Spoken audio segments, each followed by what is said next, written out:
केंद्रीय मंत्री चिराग पासवान ने पटना में अतिक्रमणकारियों पर चले बुलडोजर पर कहा, सरकार को करनी चाहिए वैकल्पिक व्यवस्था।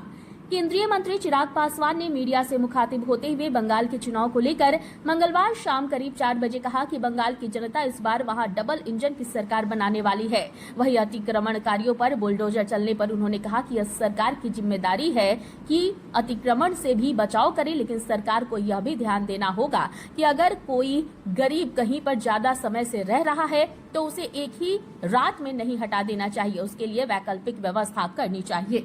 ये मॉडल बुलडोजर क्या मॉडल होता है नहीं होता मुझे नहीं पता, बट मैं जरूर मानता हूं कि अगर कहीं पे कोई अतिक्रमण नाजायज तरीके से हुआ है उसको हटाने की जिम्मेदारी भी सरकार की है, पर इस बात को सुनिश्चित करना होगा कि वो नाजायज तरीके से है, एक चीज। और दूसरा, अगर वहां पे लंबे समय से कोई व्यवस्था के हिसाब से रह रहा है, उनके लिए एक ऑल्टरनेटिव, एक वैकल्पिक व्यवस्था तैयार करके दी जाए। रातों रात किसी को घर से बेघर कर देने की सोच कतई हम लोगों की सरकार की नहीं है। और मैं मानता हूं कि सम्राट जी इन तमाम विषयों को लेकर वो स्वयं काफ़ी सेंसिटिव है।